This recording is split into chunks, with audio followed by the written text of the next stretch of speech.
producer teekakola bw'oba ndaba nneme kweyogeza.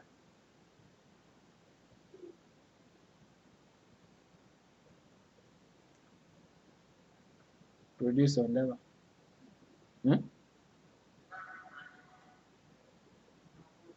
Ondaba kati empya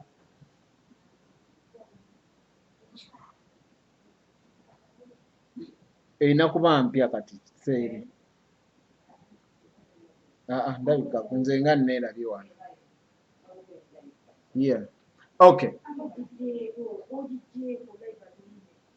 Ended?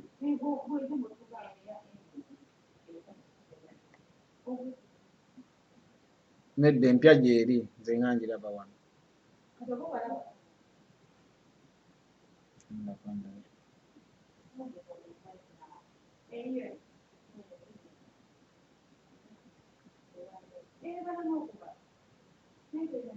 Kweri nze nga mbalabye wano eno baŋŋambye nkulaba. Njaba beerako munnange paka lwe munaayamba abantu abo nze nkubuulira. So nkomyewo ebinnya producer wange mwebale nnyo okukola omulimu obutaweera mukyala Deborah. Naye nga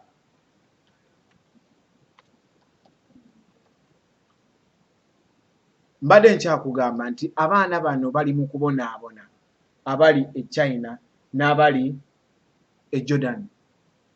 Gavumenti mu mwezi gw'okuna bwe baagirangirira ennyo n'ebagamba beewandiise bakole baba repatriating.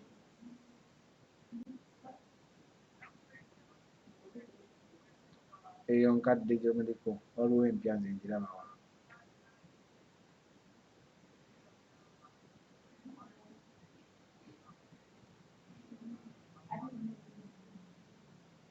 Now, nina ebbaluwa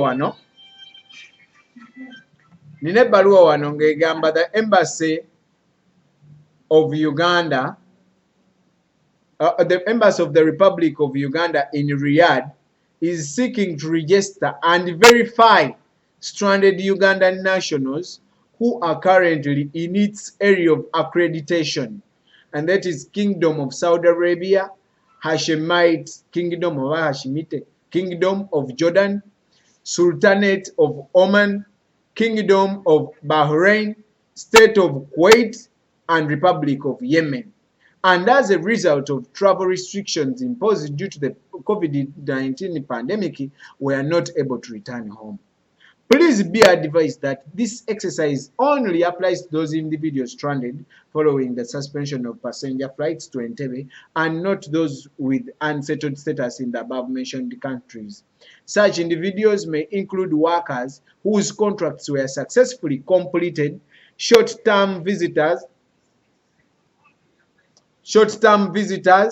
and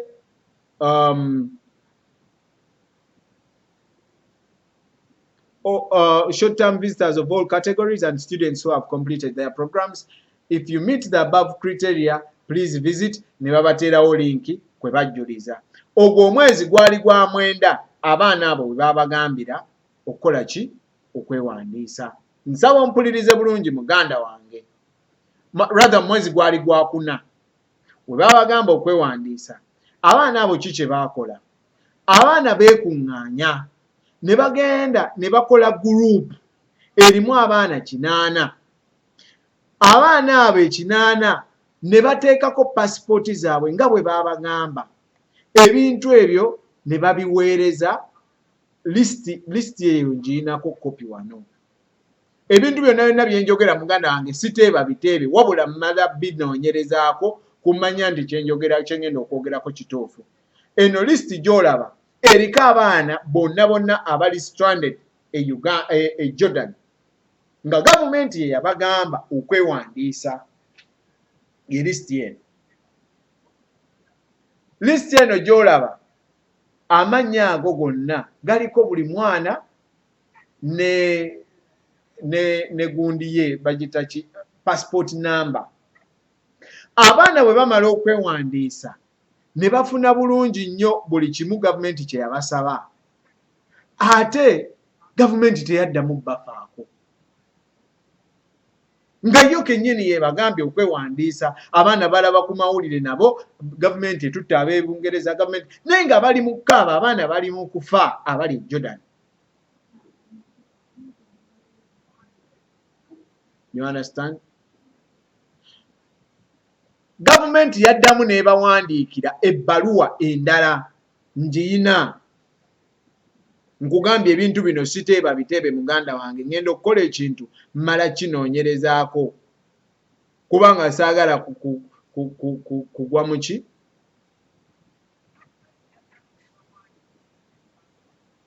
Gavumenti yabawandiikira ebbaluwa yeeno.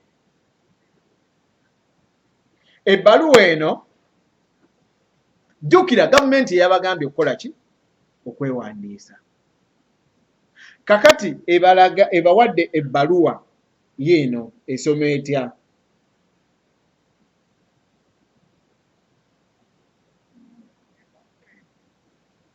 Ebbaluwa esoma, njagala kufuna wano gundi ennungi ngisome bulungi. Nkulaga muganda wange nti abantu bali stranded naye temunnabafaako mwami gavumenti. Ffe tujja kwogera, nze nja kwogera munnange. Abaana bano mwe mwabagamba beewandiise. Bwe beewandiisa ebbaluwa gye mwabaweereza egamba eriwa gaziya nsome bulungi. Registration of stranded Ugandans in countries of accreditation. Dear Nshemereire Beatrice, hold of passport number eyo kati ono y'omu buli mwana eyewandiise ng'eno ebbaluwa gye baamuweereza. Reference is made to our communication dated 17th of April 2020 calling on Ugandans who were stranded in the Hashemite Kingdom of Jordan to register with this embassy with the aim of organizing them and ensuring their safe return to Uganda when the airport is opened. Following your positive response, this serves to acknowledge that you have been added to the list of those who will be contacted at the earliest opportunity when the flights are identified and necessary clearance obtained for your safe return to Uganda. To complete verification of your information, an official from the embassy will contact you at the earliest opportunity. However, you can verify the information below by sending an email to Nebabawa email stating your reference number above and the term information consistency. Ebyo bye baba bagamba abaana ne babikuwaayo paka ne kati tebabakontakitinganga. Abaana bali stranded, abaana bakaaba.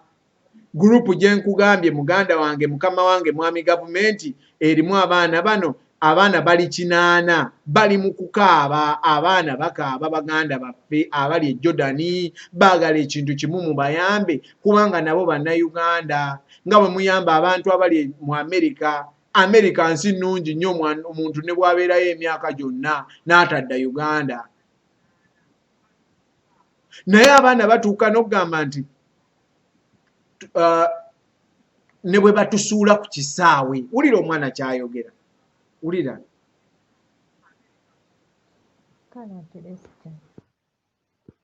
Batujjayo batuleete Uganda ne banaatusuula mu kisaawe ne batatuwa wa kusula naye nga tuli waka ne bwe batuteerawo tenti.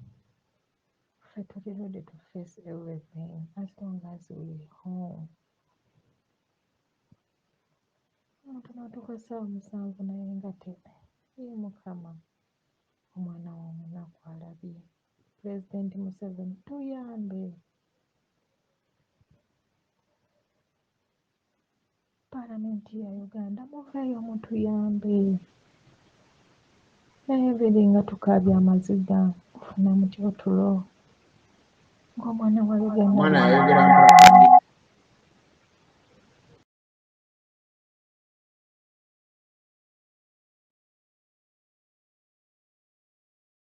batujjayo batuleete Uganda ne banaatusuula mu kisaawe ne batatuwa wa kusula naye nga tuli waka ne bwe batuteerawo tenti. Ffe tuli ready to face everything as long as we're home. Natuuka ssaawa 7 naye nga tebe ye Mukama omwana w'omunaku alabye. Pulezidenti Museveni tuyambe. Paalamenti ya Uganda muveeyo mutuyambe. Naye biri nga tukaabya amaziga kufuna muti otulo ng'omwana wa Uganda aliina abonaabona.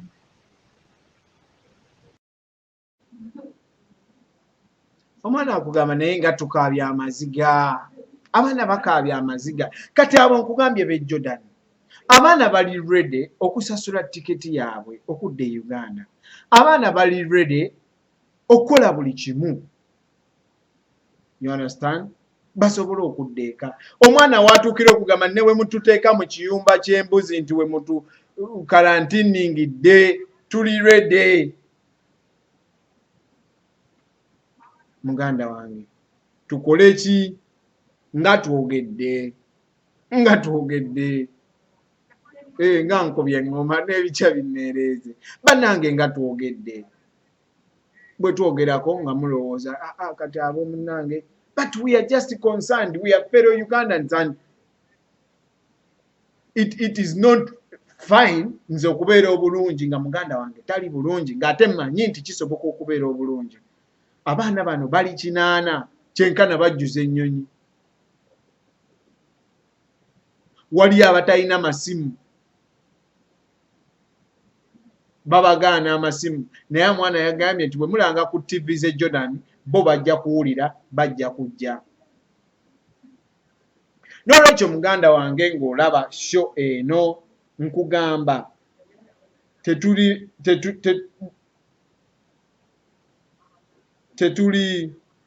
nkyogera ntya, kyetwagala ffe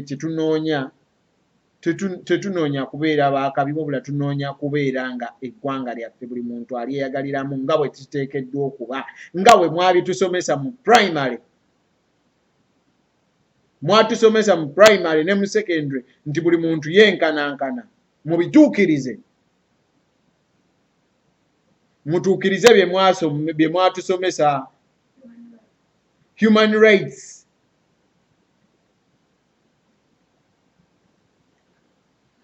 Temukola animal farm nti bano bo Abamerica, kubanga ogenda kwetegereza olowooza ani alina bakyalibe mu America. Ebbaluwa yiino gye bawandiise guno mwezi guno, eno ebbaluwa ngikuteereddeko awo sooka ogitunuulire. Gavumenti gye yakoze okurepatriatinga abalala, yarepatriatinga dda Ab'America. Sirowooza nti sente zeekozesa okurepatriatinga Ab'America nyingi kuza okujja abaana e Jordan. Naye yiyo resumption of the repatriation of Ugandans stranded abroad due to COVID. Bannange, abroad si America, abroad y'ensi zonna. Ebbaluwa eri dated 15th July 2020, Kampala. Nayo nagifunye. Ministry of Foreign Affairs of the Republic of Uganda wishes to inform the general public that the repatriation exercise of Ugandans stranded abroad due to the COVID-19 pandemic is set to resume. This exercise had been halted by the Ministry of Health for a period of 2 weeks to enable proper quarantining of returnees who had so far arrived in the country. Below are the details of these repatriation flights. 18th July, bagenda kujja bantu Washington, D.C. 18th July, bagenda kujja bantu Qatar. 19th July, bagenda kujja bantu Canada. Abaana abaakaaba edda ab'e China tebaboogerako. Abaana abaakaaba edda ab'e Jordan tebaboogerako. Ani anaboogerera? Ebbaluwa yiiyo muganda wange, sibijja mu mutwe. Naye mwatusomesa ne mutugamba nti nno twenkanankana mu nsi. Mutuukirize ekyo kye mwatugamba, mbu nno twenkana, bwe kibanga ddala kyali kituufu. Okujja oba kyekyo muveeyo mutwetondere nti mwatusomesa ebifu. Mukyuse kalikulamu, mugambe nti nedda ensi ebeerawo mu kye bayita animal farm. All animals are equal, but some are more equal than the others. Okitegeera? Bwe kibanga si kyekyo nga mugamba nti ddala twenkana, then abaana bano bambi tubeegayiridde mubakomyewo eka. Nze Kapalaga Byebe, mwana wa mama asesetula program bagiyita Kapalaga Baby Live Show. Nyongera okubuzaako mukwano gwange njala yita message zammwe wano, muleete ne ku birowoozo mugenda kuba wano ku WhatsApp 0774977708 kwogenda okuba egenda yitawo awo, twogera ku Jordan ne China okuzza abaana e Uganda. Tubakoze tutya, gavumenti tugikole tutya bannaffe, bazze baganda baffe e Uganda abali mu kufa. Nkugambye nkulaze mugundi eri nga network tennatutawaanya, nkulaze nti bannayuganda bali mu kufa already. You understand? Omwana yesse, bagamba yesse, naye abantu baayo bo tebafaayo, bagamba kati tukole tutya. Kakati muganda wange tukole tutya? Bo bafe bufi, nammwe mukkiriza nti nno bafe bufi. Nkubiraako ku simu eyo, njagala kulaba ku message zammwe wano. Lwasapo nkubuuzizaako, nkulabye wano. Debbie Jesse Mukisa, what of Turkey? Turkey tebannaba kuntuukirira, saagala nnyo kwogera ku kyesimanyi, naye era nabo bwe baba bali stranded, bannange buli munnayuganda alina right nga yenkanankana, era ateekeddwa okufiibwako mu kyenkanyinkanyi. Okitegeera? Muggulewo airport abaana bakomewo e Uganda. Temuggulira Bachina baki, muggulire bannayuganda bakomewo bali mu kubonaabona. Mire Nalubega ndowooza y'omu ku bali stranded agambye baggulewo airport today waffe. Evelyn Nakimera agambye n'aba UAE bafa, Dubai bafa, office tezikyafaayo. Evelyn Nakimera bw'atyo bw'agambye nti office tezikyafaayo. So sad. These are Ugandans, my dear. Bano bannayuganda bannaffe. Okitegeera. Ngezaako okulaba komenti zammwe. Kugambye osobola okunkubira ku ssimu wano eno.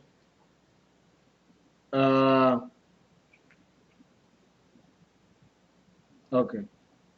Osobola okunkubira ku ssimu, ojja kuyita ku noti 774, naye okubisa WhatsApp tokuba live. Okubisa WhatsApp kubanga live tejja yitamu sigiina, naye kuba ku WhatsApp 0774 9 73 08 0774 9 73 08 kwoba okuba nja kubanga nkufuna bulungi nnyo. Kyagala okuyita mu message zammwe. Nze era naawe nkuloopera ensonga zino nti UCC egezaako kulinnya mu netiwaaka yaffe. Swaibu Muhammad, Densho Jolin webale kuwuliriza n'okulaba. Shadia Bajins webale kubeerako.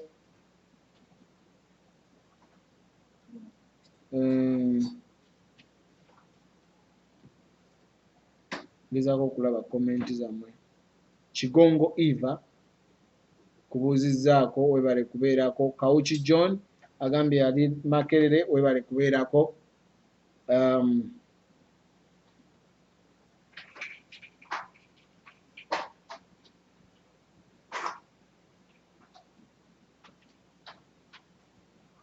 Webale nnyo wamma producer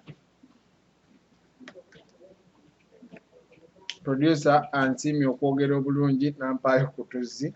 kantunyweko eri eggwanga.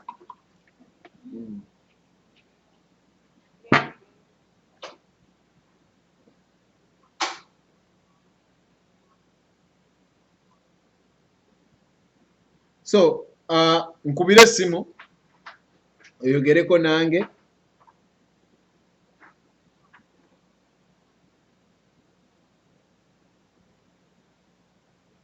ndabe oba nsobola okufuna wano.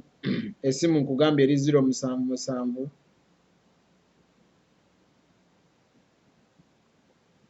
ddagala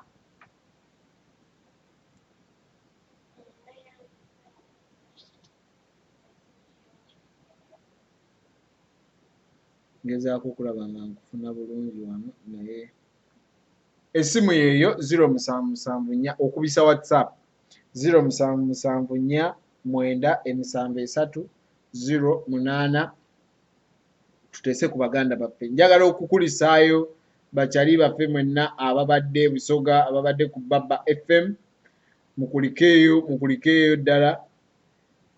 Ago ge maanyi g'abantu, ali eyo yongeza omuliro ke kayimba, naye nga mukulikeeyo bambi, kibadde kyakabi nnyo olwaleero era mwebale nnyo okukibeeramu. Njagala okukulisaayo Senoga watching live from Chibuku and Sons. Nkubuuzizaako Evelyn Nakimera. Evelyn oliwa? Nandikubiddeko wano n'otubuulira kubanga olabika olinga ali omu ku bali stranded. Tebakyayagala kusasula musaala ne Saudi eriyo bangi babonaabona. Bambi abaana bano beetaaga okudda. Ivan Kajami Kapalaga, thanks for the show. Together we can. Nansumba Aisha nkubuuzizaako, how are you bro? I'm from Kata. Katopo. Kato mwabe Kata mulina omukisa munnange. Ebbaluwa yiiyo eboogerako. Ndowooza ogirabye awo. Pogba Kigoyi agambye wano e Dubai abaana balaajana kubanga omwezi ogujja nga lumu bagenda bakuba omukalafa. Oba omukalafa kyeki? Pogba omukalafa kyeki? Agambye wano e Dubai abaana balaajana kubanga omwezi ogujja nga lumu bagenda bakuba omukalafa. Baagala kudda waka naye ekisaawe si kiggule. Ekisaawe ne bwe kiba si kiggule, gavumenti esobola okuzza abantu. Kubanga era nkugambye repatriatings already ab'omu America baba repatriatingako dda,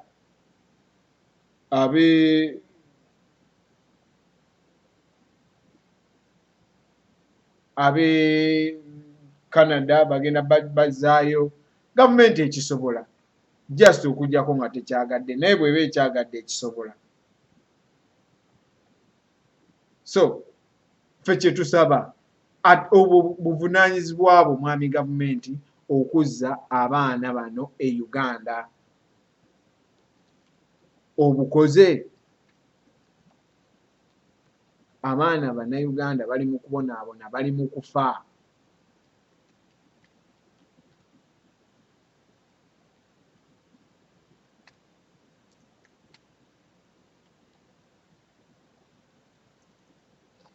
Esimu yange eri +56 ku WhatsApp +5677497708.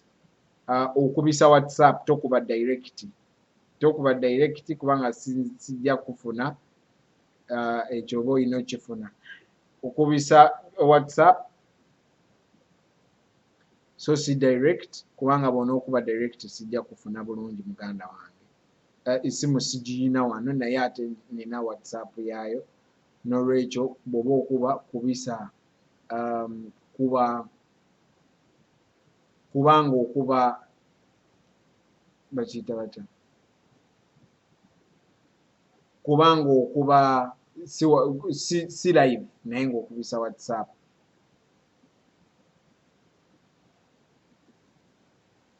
Tusobole okukwatagana obulungi mu nsonga eno enkulu bw'eti.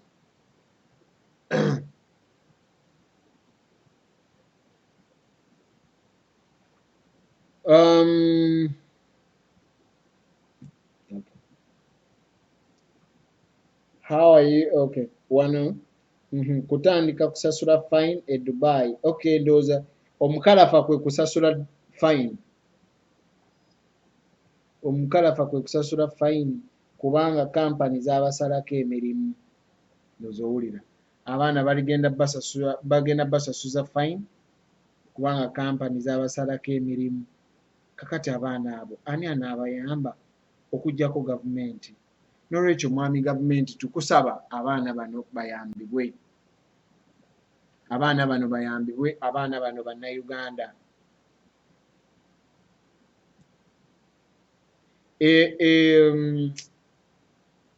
Bayitayo batya? China nkugambye abaana n'essaawa ya kaakati bakyalina ekizibu kyekimu.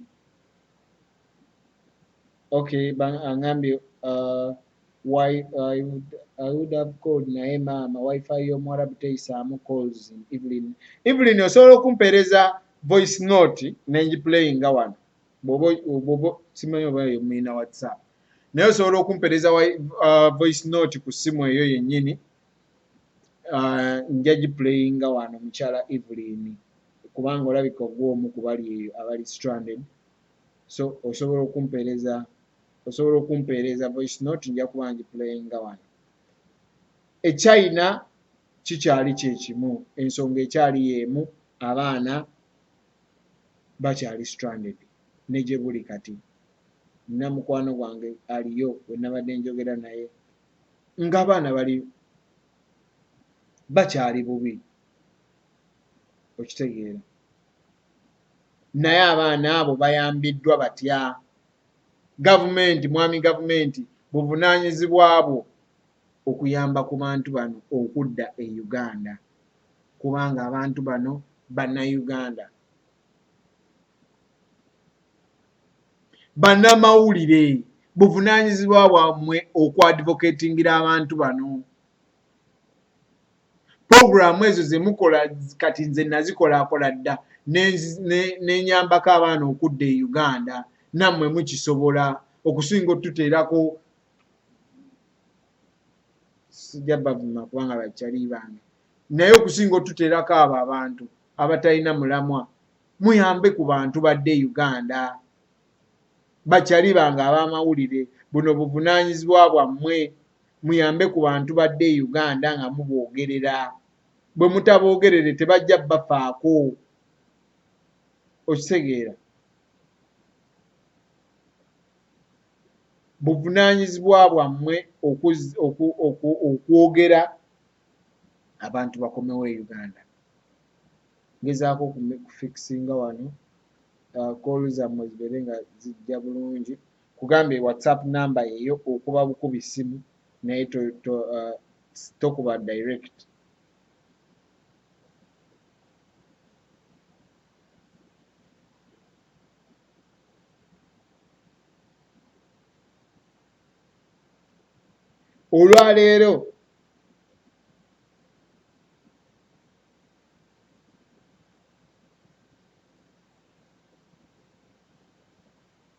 Olwaleero bannayuganda tugenda mu kulonda,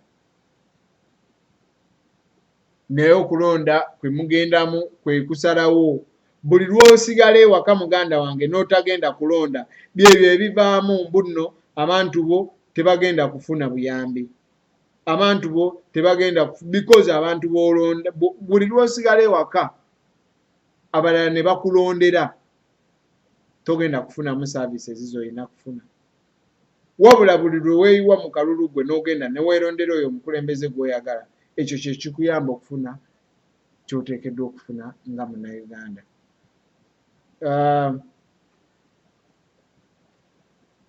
Kabasiita Margaret nkubuuzizaako, agambye respect comrade Kapalaga Byebe, nkubuuzizaako Kabasiita Margaret, webale nnyo okubeerayo n'okulaba show yaffe. Brainstorm TV nakugambye kugenda kubeerako program ez'enjawulo.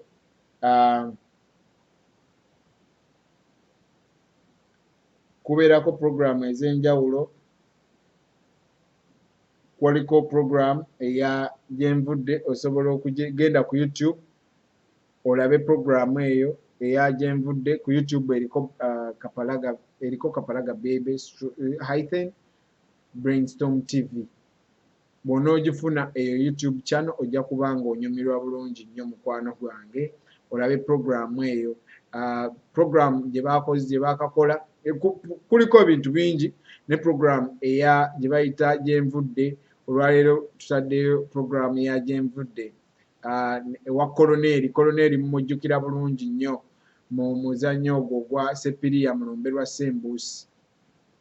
Bw'oba omujjukira bulungi nnyo mu muzannyo ogwo Koloneri ng'akunyumira omusajja oyo omutamiivu, gendako omanye Gyenvudde we ojja kunyumirwa nnyo. N'omukulu Celeste Kasule Junior yakola program eyo. Tugenda kubeerako ne programs endala ogenda ziraba. Tugenda beerako ne Wolokoso nga gwe nakolanga, naye lwakuba nti ekyenjawulo sinze njo mukola ku luno kubanga naawe era emyaka ogiraba birevu ki nga womanyi. Naye nga tugenda beerako ne program eyo eya Wolokoso, naye tujja kubeerako nayo. Program eya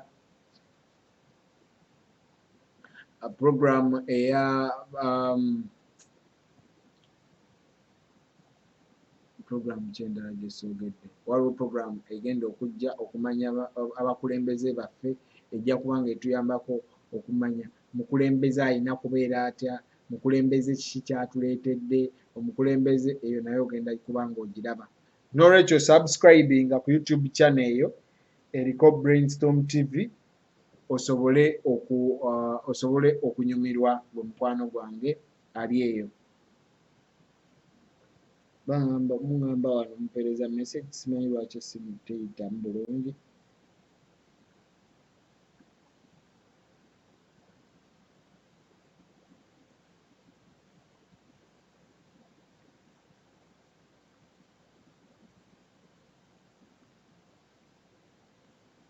Bw'oba tosobola yisaamu osobola okuweereza voice note.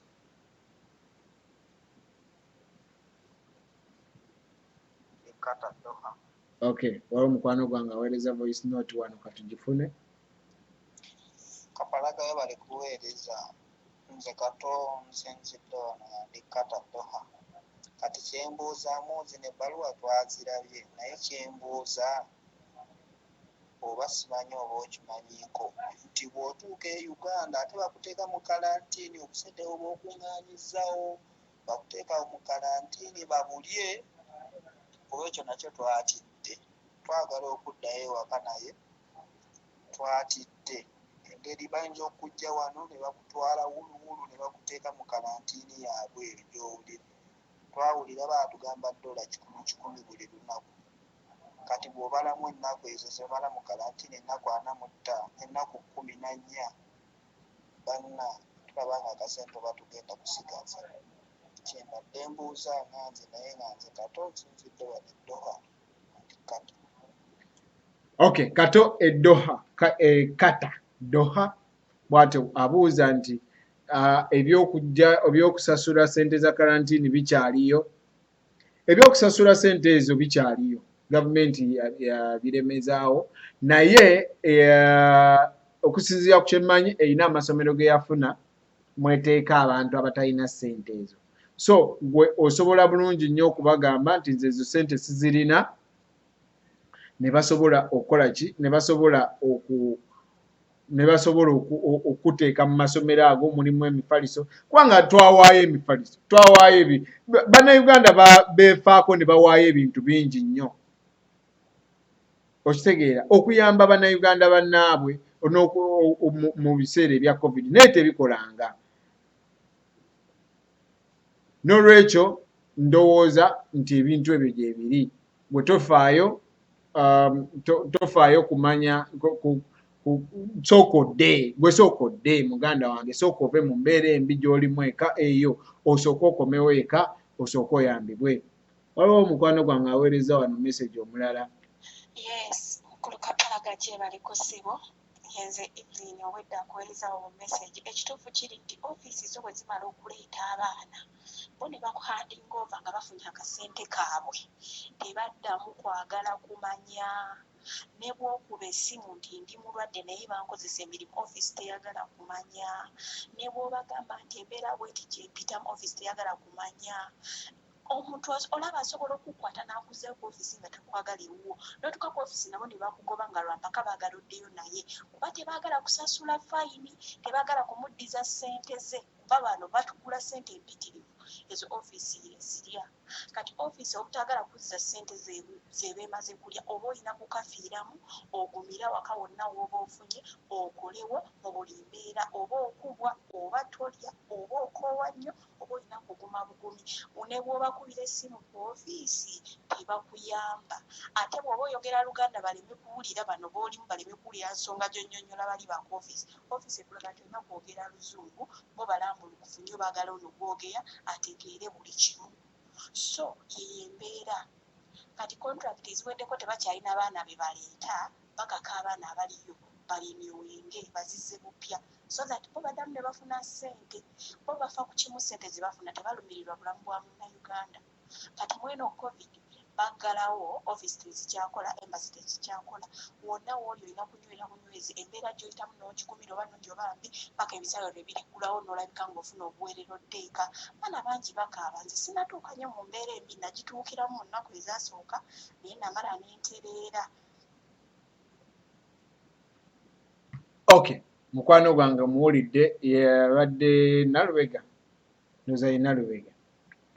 Bw'atyo bwakugambye nti abaana bangi bakaaba, n'okutuuka kaakati abaana bangi bakaaba, bali stranded, ate ofiisi eyandibadde bayamba yeefa ku kimu ssente. Tulidde tutya? Tefaayo ku bannayuganda bali batya? That is very absurd. That is very absurd. Kati kyekyo kye nkugamba munnayuganda buli kaseera nti gwe kikakatako okumanya kiki ekigenda mu maaso. Kikakatako okumanya ekigenda mu maaso naddala mu biseera ebyokulonda. Kubanga eyo y'engeri gy'osobola disciplininga abantu abatakuwa services. Embassy omwana wuuyo akugambye nti bafa ku ssente era bali mu kkaka abaana abakooye bakole basayininge contract. Oyo abadde ndowooza ye Nalubega. Nsaboddemu akasimu Pogba Kigoyi, essimu eri yiiyo ne ku gundi kweri awo osobola ogiraba eri +256 ye Uganda 0774977708 naye ng'essimu eyo okuba ku WhatsApp oba oweerezaako message eya WhatsApp kubanga sigirina wano, ate bw'onooba okubye bukubi ojja kuba tolina kyokoze. Wa mukwano gwange ndozera ye Pogba aweereza voice note endala katugiwulire. Waliwo bye mpulira bagamba nti abo abasajja bw'oba otuuse e Uganda bw'oti, ebyo bye bagamba abantu nti nno otuuka ne balina amasomero gwe bagenda okuteeka ebyo fayini mbiwulira, naye balina olugezigezi lwe bakulungaawo ne bagenda bakukwatira paasipooti yo ne bagamba oba tosasudde ssente zino bweziti ne bweziti, bw'olizireeta batukuwa paasipooti yo, bw'oba tozireese kati kwegamba ebyokutambula ebyo byonna nga wabikufa. Kati kwegamba bannange tulina kyakukola, tulina kukola ki? Tulina kudda buzzi tulabe kubanga embeera baaba eri eyo.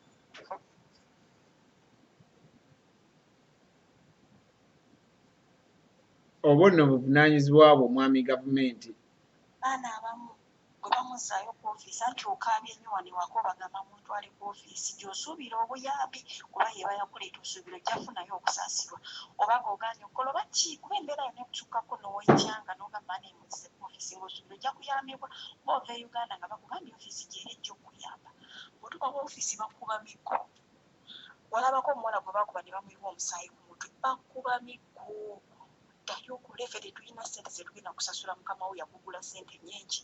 Oba si ekyo tugenda kukwata bazadde bo batunde ekibanja basasule ssente z'omuwalabu ze yakugula mukadde 7. ddayo okole kwegamba otuuka n'obeera between a rock and a hard place tolina gyakulaga wabula okutereera wooli n'ogumira embeera yonna kati gwe teeberezemu omuntu gwokola okuva ku makya paka ssaawa 5 ez'ekiro buli lunaku tekuli ofu bino ebintu byonna tubirimu kubanga ensi yaffe embi naye ng'omuntu omulamu aba yetaaga ofuna olunaku n'afuna ofunamu mula naye n'okalakata January ku December kuva 12 paka 6 za kiro n'owummula ng'omubiri gukuluma okooye nnyo tolina asaasira tolina ayamba ne lw'olwadde ekirwadde ekinene okimirira panado bw'oba omufunye oba tomufunye olina okuyiiya ebikuwonya ku ebyo ebikwetoolodde so embeera y'ekyeyo si nnyangu naddala mu baana abali awaka abali e Dubai companies abasalako gye bali bakaaba baagala kuddako obusente babulidde buweddewo embeera si nnungi okutwaliza wamu abamu eno tebakyasasulwa misaala kubanga tolina gy'ogenda mulopa offisi nzibale embassy tegenda kukuyamba kati omusaala gwagulyanga bw'ayagala ensi yammwe egaanye okukuyamba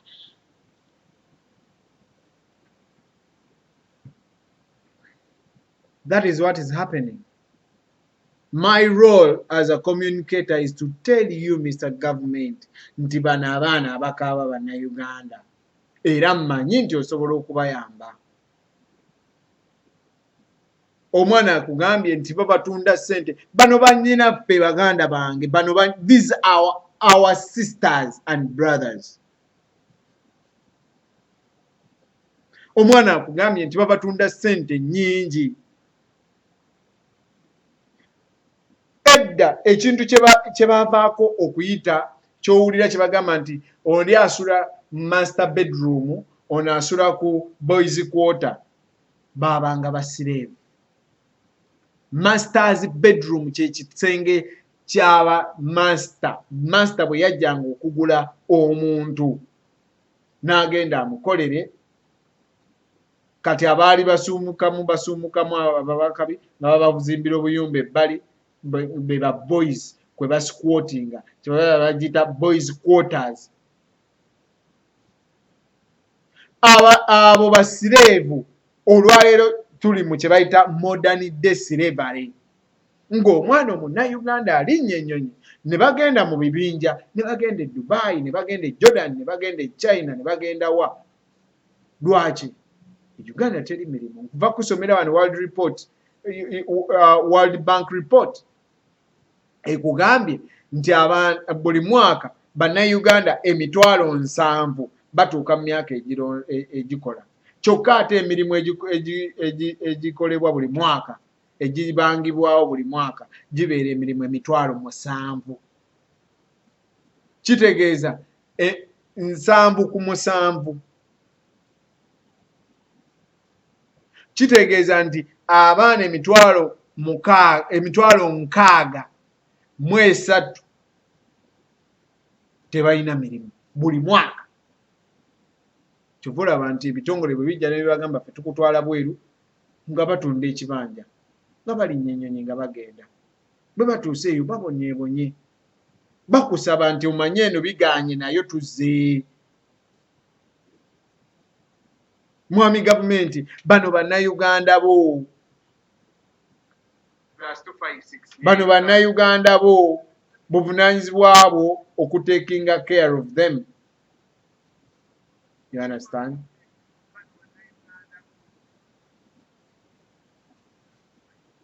Sharif Mbanda wa Bobby agambye Museveni is the problem, Kyagulanyi is the solution. Ndi Mulodi Rashid agambye bambi. That is what is happening. Ekisinga okunnuma ekirala nti singa mbadde mpemula wano nga baagali agagamba agakabi ebbinika ekirevu singa olaba abantu bonna bonna abasharinga nosharinga vidiyo bannange mujje omwana wuno wakabi atulimu bannange ali mu butugamba obugambo n'olwokuba nti nno twogera ku kintu ekiyamba bannayuganda tosobola sharinga vidiyo tosobola okitegeera. Trust me singa mbadde ndi mu kumokola wano agagambo singa kika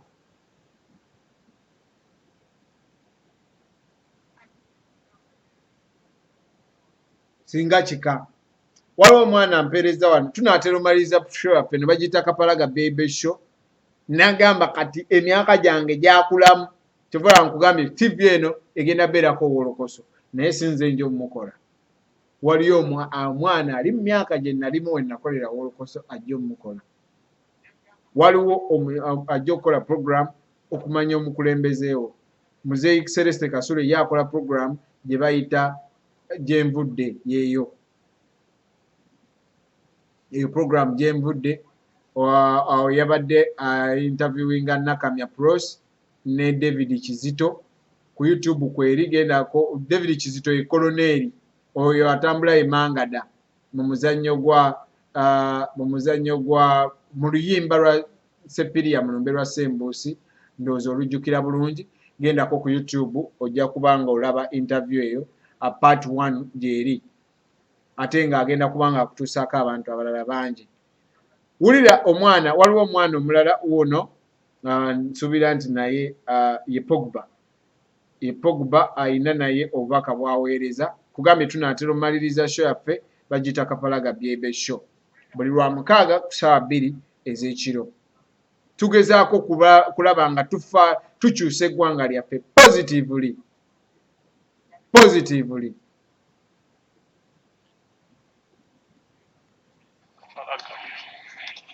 Ekiri wano e Dubai ate kibi nnyo kigenze wala mu butuufu kubanga otunuulira embeera ya Uganda engeri bweri ng'abaana bali wano butuufu babagoba kampuni zaabwe naye Omuwarabu yagambye kutuuka babawadde omwezi gumu baliniwalinge oba oli ku visitiviza liniwalinga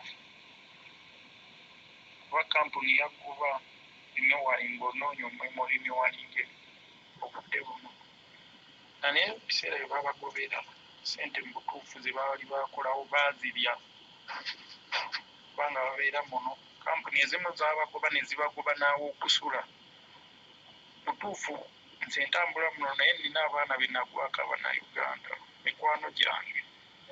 Kampuni yabagoba n'awo okusula lumu mwe baali basula yali ya kampuni nawo neebagobawo nga kampuni egambye mmwe mbagobe kubanga kampuni egudde sikyayi tewakyali mirimu gyammwe.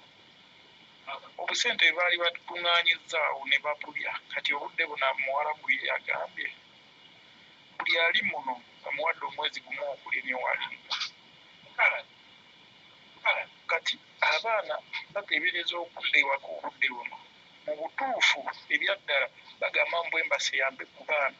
Waliwo mukwano gwange yasindikayo message yagendayo ne ku embasi kati wayise omwezi mulamba tebamuddangamu aba embasi bamugamba nga lindako yali contract yagwako ng'amazeeko yagala kuddaka naye omwezi guweze bamugamba lindako paka bwe bamufoosize ne mu kampani mwenkolera nazaako endagaano mpya naye ng'abadde ayagala kuddaka. Kyekyo ekiri nno wano e Dubai embeera mbi nnyo kyetaaga era abakulu oba banene abali mu gavumenti bagitunulemu batume mu kintu ebizaawe babite nga tekuli na buwakulizo. Mu butuufu korona wano e Dubai tewali mulimu gutatambula buli kimu baakitadda naye ensonga lwaki bazzeemu n'otukuba egyo emikalafu egyo fayini zaabwe buli kimu baakita. Uganda yeetaaga buli kimu ekita ebintu bitambule nga bwe byali kuba n'eno ensi buli kimu yakita byo tokyanyumiza ebyo mbu ate bisaawe bikyera kati kuba kubi fayini olunaku lusooka nusu 3 kati nusu 3 gye3 aga Uganda lunaku nekukuba ddiramu 25 gye2.5 kati teebereza ku muntu atakola.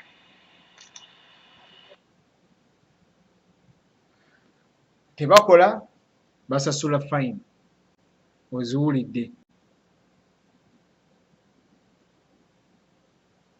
Abaana bano nno Bannayuganda sebo era ekyabatwala eyo kuba nti nno gavumenti buvunaanyizibwa bwayo okuteekawo emirimu abantu gye bakola naye bwe kiba nga kigaanye nebateerawo okuba nti nno basobola basobola negamba nti kino kiganye naye tusobodde okubateerawo mukole emirimu. That is okay. Mugende tekiri okay naye kyekiriwo kyokka ate bwe bagenze ate era ebibatuukako byebyo bagamba twagala kuddaka bannange mutusaasire tudde ewaka. Owulira ebibatuukako.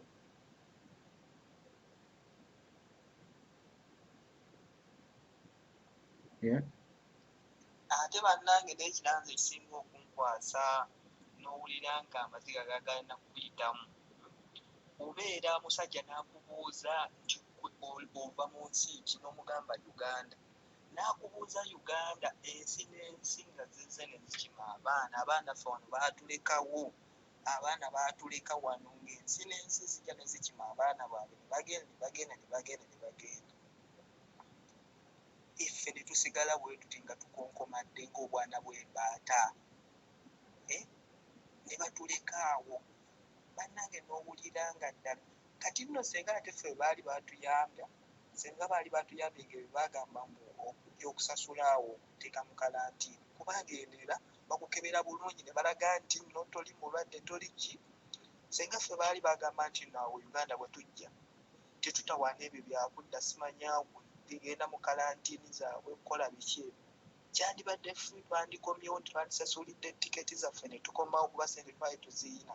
Ne kati obudde buno obusente obuli ajjukira emirimu gyonna baagisiba byayimirira. Obusente bwonna bw'obadde ku akawunti bw'ogenza olya bw'ogenza okola ki, okuteekako eyatayimu bategeere abantu be Uganda nti okyaliyo oli mulamu. Kale bannange tulina engeri gye tuyisibwamu, si ya mulembe. Bannange gavumenti weeyaayo. Ebyo si bigambo byange, by'abaana abali mu kundaba kati, abali mu kunyigirizibwa kwenjogerako,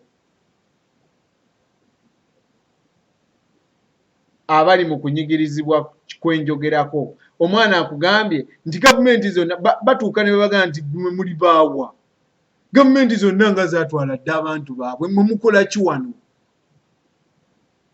Naye nga nabo ewaabwe waliyo gavumenti. You understand? I don't get you on WhatsApp. Emmanuel Bravo, WhatsApp yeyo eri awo, ogiraba awo ku screen, yeyo WhatsApp weerezaako voice note oba kuba. Kaweesi Emily agambye bambi sorry. Evelyn Nakime agambye tulwala emigongo, ebigere ne bizimba, amagulu ne gakuluma, ne bakucunga naye nga byonna olina kuguma na kwesabira kubanga ne ssente Uganda si wangu.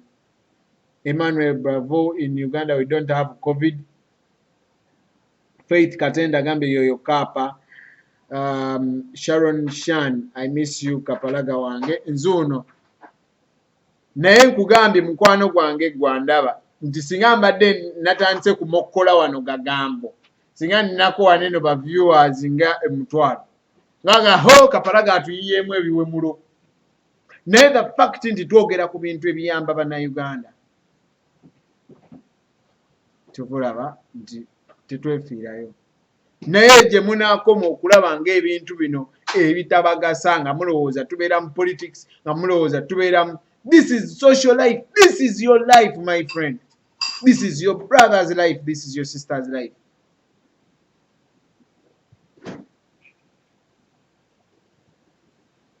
Nze nsobola okuba nga nina omukisa, nina kazini wange bamuyita Debola, nsobola okugendayo nampa ekyokulya, naye si buli muntu nti alina omukisa ogwo. Omwana akugambye nti contract zaggwako dda. Abaana babatunda nga basireevu mu nsi ez'enjawulo. Mu mwaka 2020 tukyalina basireevu mwana.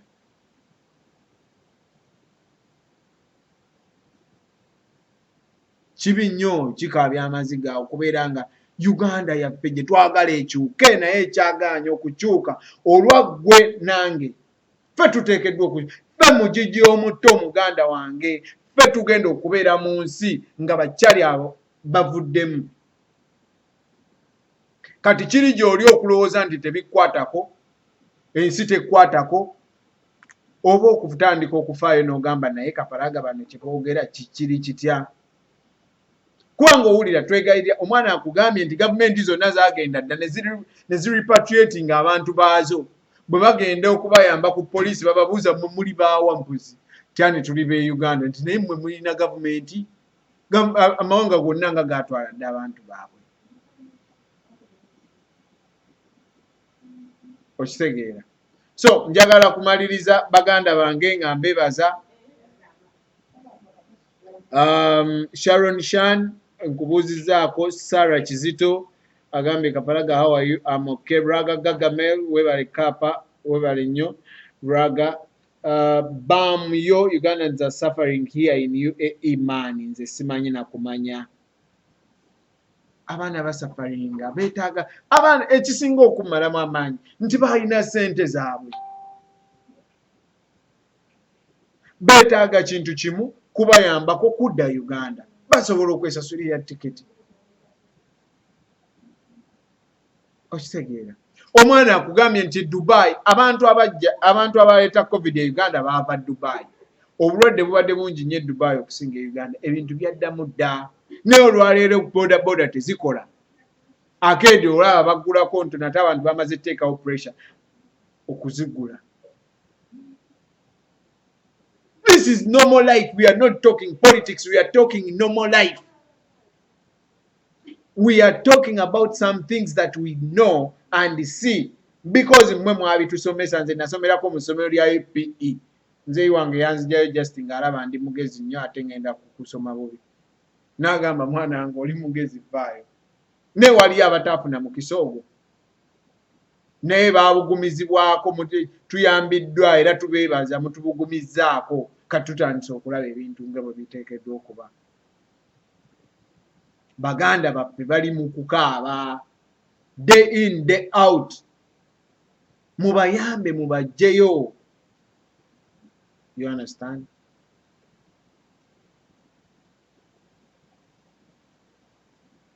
So saagala kusukka wano nnyo.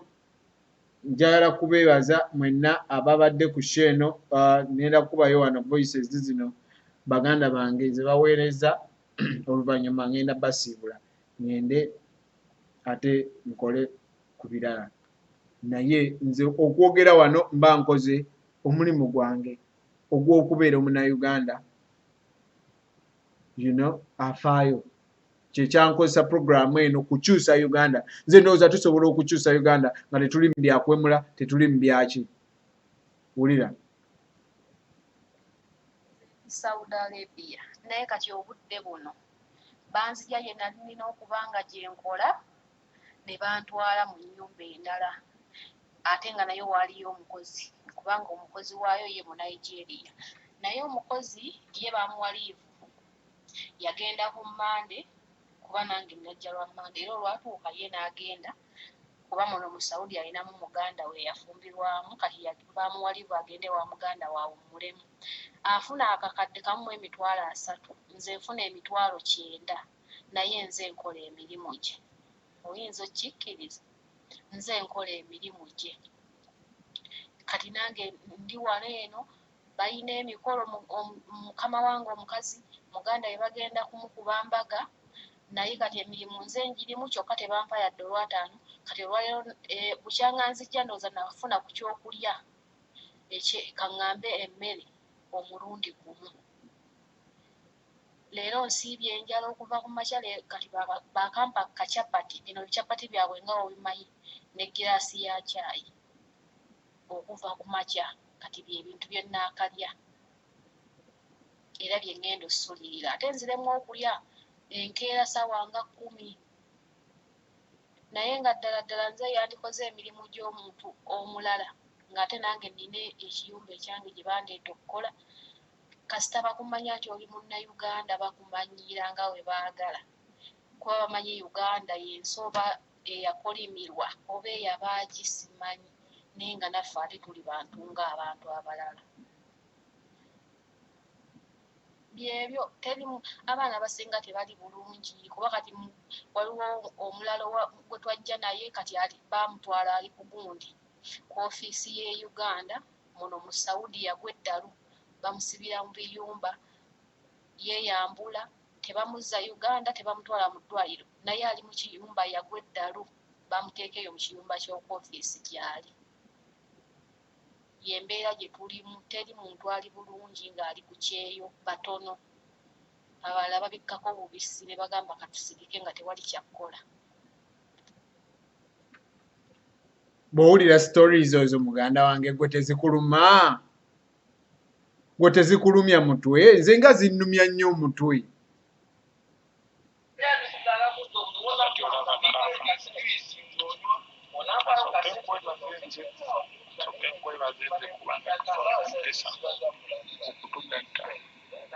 Ekyensinza okutegeera embeera zonna gye tulimu buli mwana ali ku kyeyo erabika yeemu kuba netuwulira badde bagiri wano ka Dubai naye tuliddemu n'abensi endala nga bakaaba sijja kulima nti nze nkaaba obudde buno sijja kulimba nze kontrakiti yange eggwako mwezi gwa mwenda gwako gwa mwenda era ebadde tennaggwako naye kuba endaba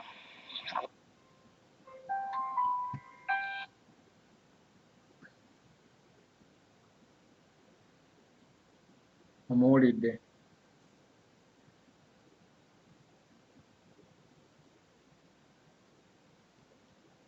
story ezo mmwe tezibaluma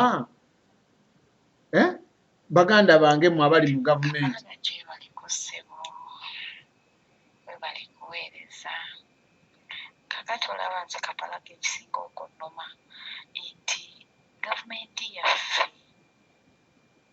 efunamu nnyo mu baana bankuba kyeyo si nsonga oba ali mu Buwalabu oba ali mu Europe oba ali mu nsi ki yonna gy'ali nkuba kyeyo yenna kubanga buli lwaweereza ssente e Uganda gavumenti yaffe efunamu etya nti esalako emisolo ssente abaana zetuwa nnyingi nnyo naye kati gavumenti yaffe bwebanga tevuddeyo kuyamba ffe bannayuganda olwo eba etuyamba ki ng'ate ye etufunamu nnyo olw'emisolo gye tusasula oba gye batusalako nga tuweereza ssente e Uganda kyokka bwekutuuka abaana okubanga bafunye ebizibu tesobola kuyamba okitegeera kati gavumenti eno bannange eya Museveni bambi asaasire abaana olw'okuba ye famire ze ziri bulungi abazzukulu bali bulungi abaana be bali bulungi simanyi oba bw'abeera eyo alowooza nti ensi yonna eri bulungi like Uganda yonna eri bulungi yefudde nampulira zzebe alinga atalaba vidiyo zigenda maaso alinga atawulira nti abaana babonaabona mu nsi ze balimu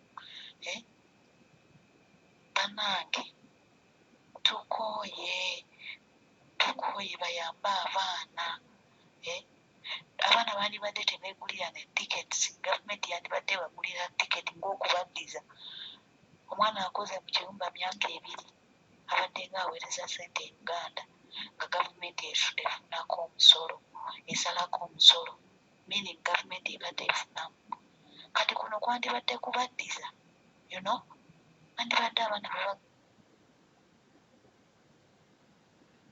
saagala kusukka wano muganda wange abaana obawulira ne bagiyita Kapalaga Baby Show bagulira tiketi zabwereere nga yezikula ate eri mwana yegulira tiketi oba okitegeera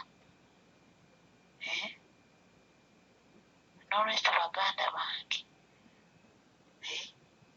twebeereremu anti mubiwulira mwebeereremu nzera nsaasira Munnayuganda yenna akyali eyo ng'okyasobola openinga omumwako oba okugula akamwako I'm sorry to say no down ogamba mbu muzeeyika kutagira abaawo abeewo ng'oli mu kubonaabonawo ng'obonaabona ng'ensi endala zajjayo dda abaana baazo gye bayonna nga bamusajja atuka enzo n'akatayi tekasanga asobola okwegulira tiketi wuuyo ali eyo akaabira eyo kati bagenzi we bakaabidde kati olwo kadaama waabwe bw'ali gy'oli wasse kadaama waabwe ali gy'oli olaba ate si genzo yekka bangi be tubuulira abali mu nsi ez'enjawulo abali mu Europe abali mu US bakaaba baagala kudda Uganda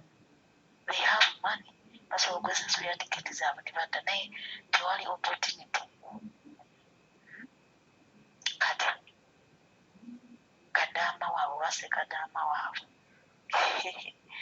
amakapalaga mwebale kubuusa bantu baganda bange banyinaze mwebeerere ebyange byebyo sigenda kusukkawo wano message nyingi ezikyajja buli lwa mukaaga ku ssaawa zezimu ku ssaawa 2 ez'e Uganda tubeera ne program Kapalaga Baby Show Brainstorm TV genda ku Facebook olaikinge Brainstorm TV ate ne ku YouTube noonya Brainstorm TV oba YouTube channel eriko Kapalaga Baby Brainstorm TV YouTube eyo egenda kufuuka Brainstorm TV kugenda kubeerako programu ez'enjawulo emu ku zo yeeno njala okwebaza yonna gy'osinzidde gy'obadde owulabira programu eno abali e Uganda abali ebweru waayo mwebale nnyo mwebalire ddala sharinga banno nabo basobole okumanya nti tuli mu bya ddala nziramu okujjukiza we don't talk politics we just talk reality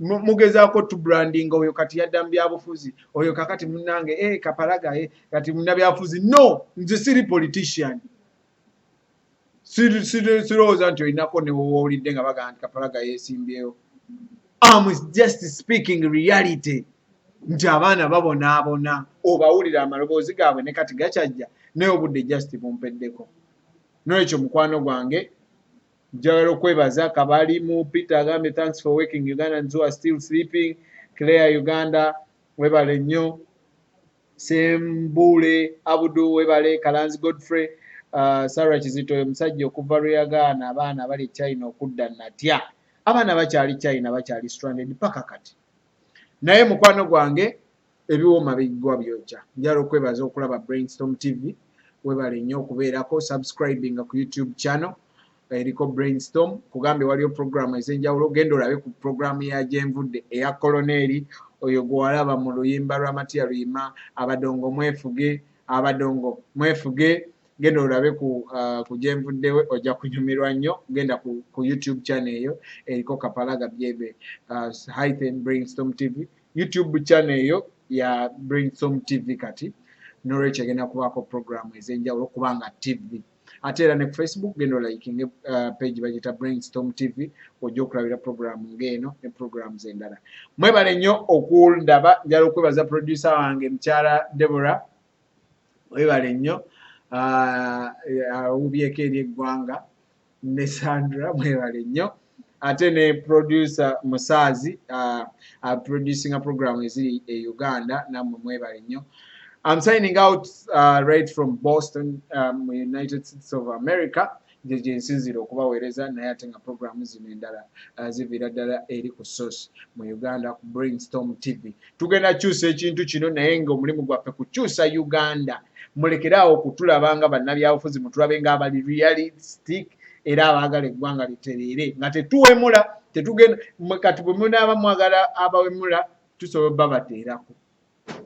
Programu eyo tusobola ofuna senga tujja ndoza funa senga abeereko ne programu ze naye nga nze ngenda kukyusa Uganda munnange ngenda gikyusa nga njogera ebyo because nkugambye omusajja ekyaki John Kennedy yabuuza ogamba gavumenti ekole gwe kikyokoze nze kyenkola kyekino ngenda yimba akayimba ngaako kewalabye Kyagulanyi asobola bw'oba tonnakawulira agenda ku YouTube ono oteekemu Kyagulanyi asobola by Kapalaga Baby ojja kawulira gwe naawe ky'olina okukolera Uganda okukyuka kusharinga buyimba ng'obwo kusharinga video nga zino mwera Mukama akuume mbeere bulungi, mbagala nnyo kyova olaba mbu nno kinnuma nnyo okubeerawo nga Uganda tekyuka, Uganda eryawo buli kaseera, mwana kinnuma nnyo naye olumu obeerawo n'ogamba singa nina kyensobola okukola.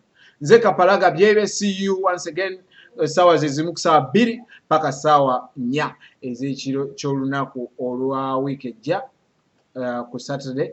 Mwebale nnyo, mwebale ddala abaweereza message, mwebale nnyo, twongere obbasabira osanga gavumenti eyinza okubaako ne kyekola. Mukama akuume, mweraba.